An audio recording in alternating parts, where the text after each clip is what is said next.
कैसे हैं आप लोग? बहुत बढ़िया। ऑसम।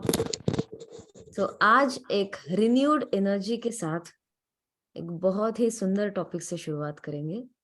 उससे पहले एक अनुभव आपके साथ शेयर करना चाहूंगी। On 15th of Jan, it was my good fortune that I got to meet one of the wonderful people in the world. And बहुत सारे ऐसे लोग हैं इस दुनिया में जो अपना जो इंटेंशन है उसे खुद के दायरे से बाहर जाकर देख सकते हैं। खुद के होने का मैक्सिमम यूज कैसे हो सके इस बारे में सोचते हैं। और जब आप ऐसे लोगों के साथ इंटरैक्ट करते हैं, कम्युनिकेट करते हैं, then you really get filled with new energy, new enthusiasm, and it is like rejuvenation of the soul. बहुत बहुत ही बेहतरीन लोगों से मुलाकात हुई संडे को, और उनमें से एक है हम सबके प्यारे चहीते नीलेश जी। और उनके बारे में सिर्फ 2 शब्द बोलना चाहूंगी। बहुत ही शांत और स्थिर व्यक्तिमत्व है। मतलब कोई भी मतलब जब ये यहाँ पे आकर बात करते हैं तो हमें जो वाइब्स मिलते हैं ना उनसे, तो आप अगर उनसे इन पर्सन मिलेंगे तो उससे भी कई ज्यादा अच्छी वाइब्स आपको मिलेगी। And thank you very much. Gurpreet ji से मुलाकात हुई, Bhavya, and then Ritu Agrawal. Thank you very much for being there and creating a beautiful energy around me. Thank you. So with that thought of gratitude, I would like to start today एक बहुत ही अच्छा, आपको भी अच्छा लगेगा लेकिन बहुत topic vast है। इसका नाम है सेल्फ अवेयरनेस। सेल्फ अवेयरनेस के बारे में सुना है आप लोगों ने? यस। सेल्फ अवेयरनेस का मतलब क्या है? अपने प्रति जागरूक होना। अपने प्रति जागरूक होना। यस। आत्मनिरीक्षण करना। अगर हम जागरूक होते हैं तो क्या हो सकता है?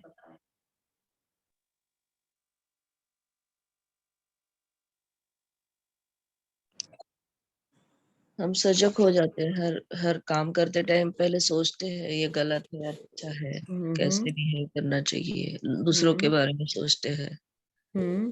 We are active, madam. अपने स्ट्रेंथ के बारे में जानना। Yes. Live in the moment. Yes. अपनी कमियों को समझते हैं। अच्छा, अपनी कमियों को समझते हैं। यस।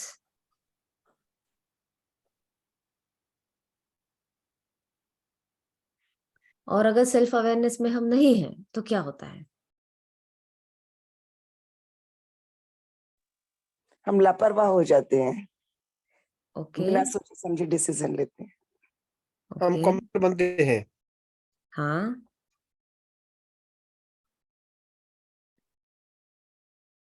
तो अकेले भी पड़ जाते हैं बिहेवियर की वजह से। अकेले भी पड़ जाते हैं। आप देखेंगे कि जितने भी प्रोग्राम्स होते हैं ना स्पिरिचुअलिटी से, या फिर आप कुछ भी सीखने जाइए, कोई भी कोर्स कीजिए, कोई भी प्रोग्राम कीजिए, उसका मेरा ऐसा ऑब्जर्वेशन रहा कि उसका कंक्लूजन यही है कि बी अवेयर। मतलब एक बार जागरूक हो जाए, सजग हो जाए और खुद का निरीक्षण करें। Observe yourself. क्योंकि जब आप कुछ देख पाते हैं तभी आप सोल्यूशन ढूंढ सकते हैं, है ना? तो self awareness is always the conclusion of almost each and every programme. और जो भी हमारा जर्नी है उसमें सेल्फ अवेयरनेस एक बहुत ही इम्पोर्टेंट पार्ट है। सेल्फ अवेयरनेस के बारे में जब कुछ पढ़ने में आया, फिर रेगुलर लाइफ में उसको इम्प्लीमेंट करने का मौका मिला, तो ये ध्यान में आया कि it is like an onion. प्याज, पता है आपको प्याज? तो प्याज में क्या होता है, बहुत सारी लेयर्स होती है। सबसे पहले आप बाहरी लेयर निकालो, उसके बाद अंदर की लेयर निकालो, कुछ नहीं होता है। इट इज एक्चुअली थोड़ा सा समय लगता है। समय लगता है, लेकिन एक एक लेयर जब आप खुलते जाते हो, जितना आप अंदर जाते हो, उतना ही क्या होता है, प्याज काटते वक्त आंसू निकल आते हैं। तो सेल्फ अवेयरनेस जो प्रोसेस है, it is like piling the onion. बाहरी सतह जब आप उसे निकालते हैं तो अच्छा लगता है कि साफ लग रहा है, एकदम शाइनी सरफेस दिख रहा है। जैसे जैसे अंदर जाते हैं, आंखों से आंसू निकल आते हैं, तो ऐसा लगता है ये काम बस जल्दी से खत्म हो जाए। तो सेल्फ अवेयरनेस एक अनियन की तरह अलग अलग लेयर्स में ये एक प्रोसेस है। इसका कोई डेस्टिनेशन नहीं है कि आपको कहाँ तक पहुंचना है। डेस्टिनेशन कहे तो एक सिंपल डेस्टिनेशन हो सकता है कि it makes you discover something, लेकिन क्या डिस्कवर, इसका आंसर अगर आपको कोई बता दे तो फिर बहुत ज्यादा चांसेस है कि आप वो लेयर्स उतारने की कोशिश ही ना करें। तो सेल्फ अवेयरनेस में सबसे पहला लेयर है understanding your own emotions. First layer is understanding your own emotions. Now, what is understanding your own emotions? We are human beings, we have different emotions. और ऐसा बिल्कुल भी जरूरी नहीं है कि आप हमेशा ही सकारात्मक भावनाओं में रहें। और अगर आप हमेशा सकारात्मक भावनाओं में रहते भी हैं, तो कोई भी आकर आपको कोई सर्टिफिकेट नहीं देने वाला है। So it is not compulsory to force yourself to be joyful each and every moment. But then it is very important to know what you're feeling in this moment. जैसे for example, wow, I'm feeling so happy now, या फिर I'm feeling sad, या फिर बहुत सारे अलग अलग emotions है ना। I'm feeling impatient, I'm feeling desperate, या फिर yes, I feel so excited for this experience, या फिर ऐसा हो सकता है I'm truly disappointed, बहुत ही ज्यादा निराशा है कि जो चाहा था वो नहीं हुआ, ऐसा हो सकता है। तो सबसे पहले ना, कोई भी हमारी ओरिजिनल इमोशन जो है, उसे कोई भी और ऊपर का लेयर खुद डिस्कवर करके ना देकर, उसकी सही जो कोर है, मतलब वो भावना जो है वो कौन सी है, उसे पहचाने। Maximum people fail at the first stage, क्योंकि वो मानते ही नहीं है कि वो गुस्से में है, वो मानते ही नहीं है कि वो निराश है। Are you feeling depressed today? No, I am very happy. आपको बहुत गुस्सा आ रहा है। कहाँ, गुस्से में नहीं हूं मैं तो I am just trying to inform you, I am just trying to let you know कि मुझे क्या पसंद नहीं है।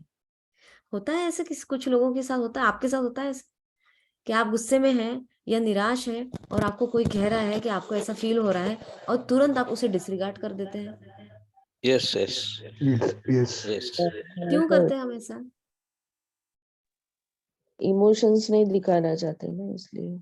हम इमोशंस नहीं दिखाना चाहते हैं, हम उसे आइडेंटिफाई नहीं करना चाहते हैं, क्योंकि ऐसा लगता है कि अगर ये हम एडमिट कर लें कि हमें गुस्सा आया है, या हम निराश हैं, या किसी चीज से हम बहुत ज्यादा खुश नहीं हैं, तो हो सकता है सामने वाला व्यक्ति यही हमारी छवि हमेशा के लिए बनाए रखे। हो सकता है वो हमें गुस्से वाला या हमेशा निराश रहने वाला व्यक्ति इस प्रकार से हमारी पहचान बना ले।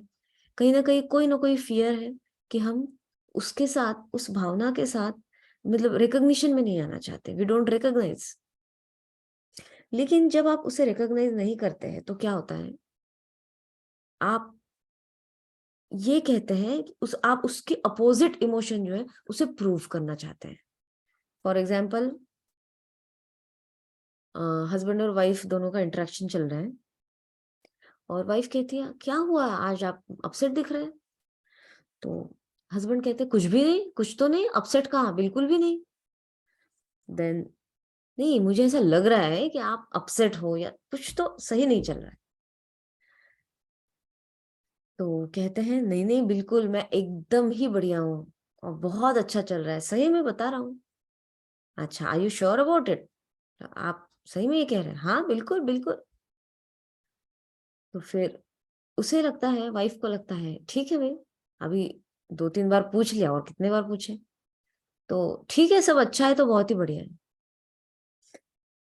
फिर उसके बाद क्या होता है, मन ही मन हस्बैंड कहता है एक्चुअली हाँ मैं शायद ठीक नहीं हूँ, और मुझे ये जो प्रॉब्लम है ये थोड़ा सता रहा है, लेकिन he will not admit it in front of her. आधा पौन घंटा 1 घंटे के बाद ऐसा कुछ इंसिडेंट हो जाता है, नॉर्मल है but it is not expected and it is creating some negative stir in the house. अब क्या होगा? अगर ये इमोशन आइडेंटिफाई नहीं हुआ है तो husband will have a reaction which is not in the proportion of the incident. मतलब ऐसा रिएक्शन आएगा जो उस प्रपोर्शन में नहीं होगा जिस प्रपोर्शन में सिचुएशन का डिग्री है. मतलब अगर किसी के हाथ से कोई ग्लास गिर जाता है तो हो सकता है जो व्यक्ति ऑलरेडी अंदर से निराश है या दुख में है या गुस्से में है थोड़ा ज्यादा जोर से चिल्ला देगा, लेकिन जो व्यक्ति शांत है वो कहेगा अच्छा कोई बात नहीं, उठा लो, है ना. तो ये जो रिस्पॉन्सेज है हमारे या रिएक्शंस है कभी कभी चेंज होते हैं किस हिसाब से जितना हमने अंदर दबा के रखा है. लेकिन अभी इसी सिचुएशन को आप दूसरे नजरिए से देखिए. अभी वाइफ ने क्वेश्चन पूछा, अब ये मैंने हस्बैंड वाइफ बोला है, लेकिन आप इसे 2 sisters, 2 brothers, 2 friends, you can imagine any relation. और फिर हस्बैंड कहते हैं नहीं तो कुछ नहीं हुआ, फिर वाइफ कहती है नहीं कुछ तो हुआ है, एंड देन ही सेज हाँ एक्चुअली मुझे भी लगता है कि मुझे ठीक नहीं लग रहा है. तो क्यों नहीं ठीक लग रहा है? तो then he opens up and he tells the story, ऐसा ऐसा हुआ है तो मुझे बड़ी निराशा हुई. अब जैसे ही उन्होंने एक्सप्रेस कर दिया, हो सकता है वाइफ की तरफ से कुछ सोल्यूशन आए, कुछ एडवाइस आए, कुछ साइलेंस आए, कुछ लिसनिंग आए, डजंट मैटर, कोई भी रिस्पॉन्स वाइफ की तरफ से आ सकता है. But when husband expresses that, what happens, immediately ये जो नीचे छुपा हुआ था ये सरफेस पे आ जाता है. जैसे ही वो सरफेस पे आ जाता है और दोनों उसे देख सकते हैं, that emotion gets attention. Now that the emotion gets attention, husband becomes even more clearer in his mind that he wants to be happier than he is now. तो ये अवेयरनेस जैसे आ जाता है कि हाँ मुझे क्या चाहिए, what do I want actually? I don't want this emotion, but it is there. So let's identify first कि it is there. And it's okay that it is there. हाँ ये है, मुझे ये महसूस हो रहा है. अभी इस भावना को सॉल्व करने का सोल्यूशन नहीं है, प्रॉब्लम को सॉल्व करने का solution. Emotion is there, it is what it is, so let's just identify and recognize it. Just like अगर आपके यहाँ 2-3 बच्चे हैं, उसमें से एक बच्चे को आप बहुत प्यार करते हैं और एक बच्चे को आप हमेशा इग्नोर करते हैं, लेकिन जब आप उसकी तरफ एक दिन में एक बार थोड़ा प्यार से देखें, उसे ध्यान दें, तो उस बच्चे को ना अच्छा लगेगा, उसे लगेगा कि हाँ मेरे फैमिली मेंबर्स मेरी तरफ ध्यान देते हैं, that means I am important. फिर क्या होगा? That child will not struggle hard to attract your attention. वो अटेंशन अट्रैक्ट करने की कोशिश नहीं करेगा, वो अपने खेल में मस्त हो जाएगा.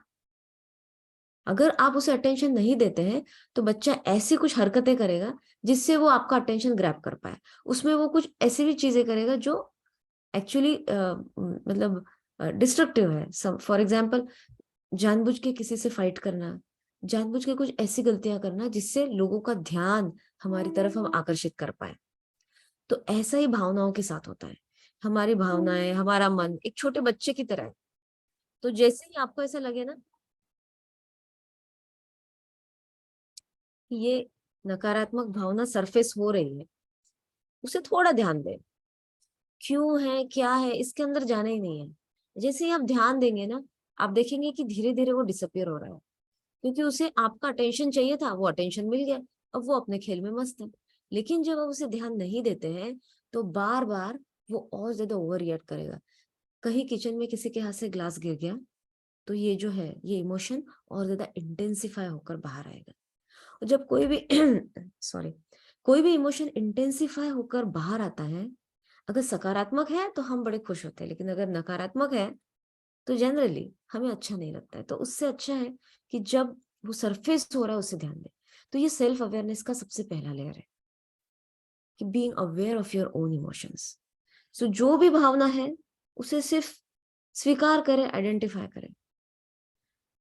लेकिन इसमें ना सबसे बड़ा एक फैक्टर ये है emotional blind spots. We all have emotional blind spots. कभी कभी हमें पता ही नहीं है कि हमें क्या फील हो रहा है, और फिर कुछ ऐसे लोग जो एंजेलिक होते हैं वो हमारी लाइफ में होते हैं, जो हमें रूबरू करवाते हैं कि आपको ये फील हो रहा है। और बहुत बार ऐसा नहीं होता कि हमारे अंदर वो भावना है, लेकिन हम उस चीज से अनजान है, हमें पता ही नहीं कि वो भावना है। हो सकता है आपके अंदर बहुत सारा प्रेम हो, लेकिन आपको पता ही नहीं कि आपके अंदर है। हो सकता है किसी एक अनुभव के लिए आपके अंदर बहुत बड़ी निराशा हो, लेकिन आपको पता ही नहीं कि आप उसकी वजह से निराश है। होता है ऐसा कभी आपके साथ कि आपको ही पता नहीं है,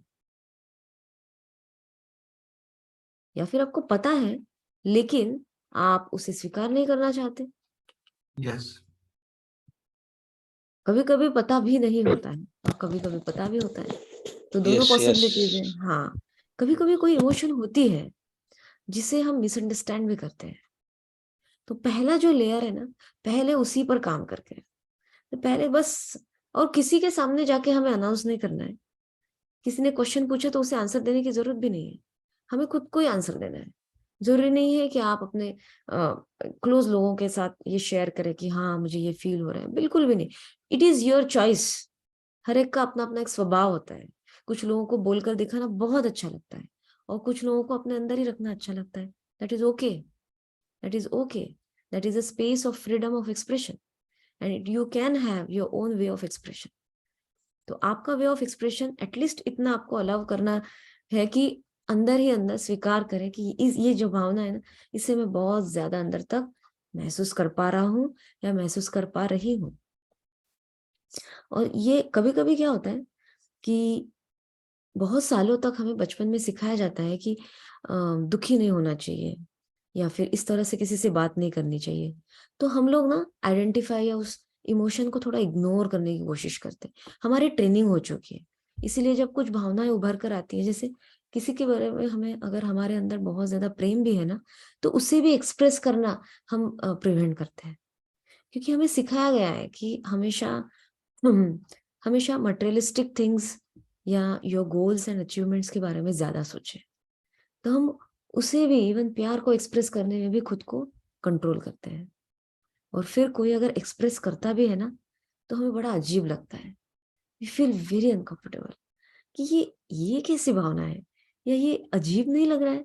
अगर आपको कोई कहे, थोड़ी सी आपकी तारीफ कर दे, आपके बारे में कुछ भावनाएं कहे, आप थोड़े अनकंफर्टेबल हो जाते हैं। क्यों?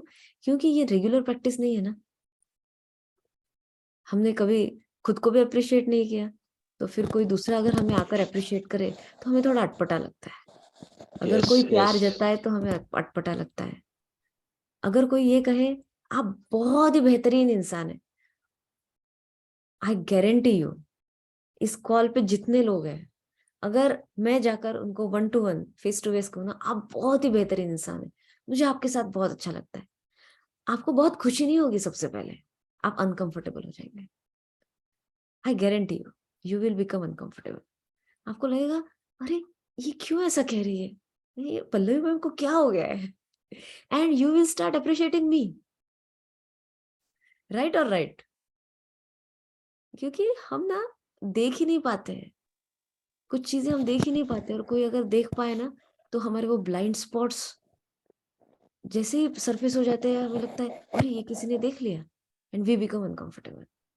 सो this yes, emotional blind spots देखने के लिए भी कभी कभी हमें सपोर्ट की जरूरत होती है, कोचेस की जरूरत होती है, कुछ करीबी दोस्तों की जरूरत होती है, ऐसे लोगों की जरूरत होती है जहां हम खुल के बात कर सके।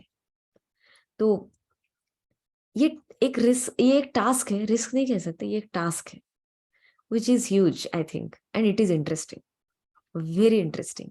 जब आप इस पहली लेयर को खोलेंगे, आपको दिखेगा आपके अंदर इतने सारे कलर से, आपको ऐसा लगेगा एक नया जर्नी स्टार्ट हो गया है। नया जर्नी क्यों? क्योंकि कभी आप सब्जी बाजार में गए, whenever I go to the vegetable market, I feel very good. क्यों पता है? बहुत सारे कलर्स दिखते हैं, ग्रीन, रेड, येलो। हर एक सब्जी का एक कलर होता है। It has a therapeutic effect on mind, don't you think सो? बहुत अच्छा लगता है। अभी विंटर में तो और भी ब्यूटीफुल ब्यूटीफुल। फिर वो लोगों की आवाजें, फिर उनका बार्गेनिंग का तरीका मस्त लगता है एकदम। इसी प्रकार ना अपने इमोशंस अलग अलग रंगों में, हर रंग सुंदर है, उसे आइडेंटिफाई करें। और जब उसको आप देखते हैं निहार कर, तो आपको वो कैसे प्रतीत होता है? हो सकता है वो ब्लाइंड स्पॉट हो, आप देखना ना चाहे, या फिर वो नहीं दिख रहा है। लेकिन अगर कोई दूसरा इंसान आकर आपको ये बताए, हो सकता है कीचड़ आए, हो सकता है कमल का फूल आए, कुछ भी आ सकता है, लेकिन एक बार उसे देखिए तो, और देखते हैं हमें क्या महसूस होता है। तो आज हम ये पहली लेयर के बारे में, there are many layers but I thought एक लेयर को ना एक दिन देना चाहिए, क्योंकि हमारे पास तो 15-20 मिनट ही है। इसीलिए आज हम इस एक पहली लेयर पर काम करेंगे। हमारी भावनाओं से पहले रूबरू होना, उसे उजागर होने देना, सजग होकर इस पहली लेयर का सिर्फ आनंद उठाना, क्योंकि अभी तक ये पहला लेयर है। प्याज में पहला लेयर निकालते वक्त आंसू नहीं आते हैं। Don't worry, don't feel scared, don't feel fearful, just face it while piling. आज बहुत सारे प्याज काटने हैं आपको, और अपनी भावनाओं को देखना है और स्वीकार करना है। अगर कोई आपको कहता है कि आपके अंदर ये भावना है, क्या रिस्पॉन्स देना है आपकी चॉइस है, लेकिन अंदर ही अंदर एक बार देखिए कि सही में ये भावना मौजूद है या हम सिर्फ ढोंग कर रहे हैं। क्या आप रेडी है इस असाइनमेंट के लिए? Yes, yes. And it will be fun. Yes, ma'am. Yes, Yes. very good, very good. Yes. So, मैं आशा करती हूँ कि आप अपने असाइनमेंट में सफल हो, और ये असाइनमेंट आपको बहुत ज्यादा खुशी भी दे, या फिर हो सकता है आपके लिए कुछ नए डिस्कवरीज, मतलब खुद के बारे में कुछ नया जानने का एक मौका भी हो सकता है। So yes, I am excited for this assignment for myself also. Have a beautiful day ahead. Have some new exciting revelations for yourself. So that हमारा हर दिन ना एक नई एक्साइटमेंट के साथ आए, और हमें ये ना हो कि अरे आज वही दिन वही काम, ऐसा नहीं। खुद को अंदर पहचानने की जो जर्नी है वो इतनी सुंदर हो कि रोज का दिन नया लगे, तो लाइफ कितनी अमेजिंग हो सकती है। Don't you think so? Yes, thanks a lot, thank you very much for your open mind to accept madam. such new ideas. Thank you very much for your patient listening, and thank you very much for having me here on this platform. It's a moment of joy for me to come here and share my viewpoints. Thank you. Thank you, Thank you. Dr. Thank you. Thank you. Thank you, madam. Thank you very Thank you very much.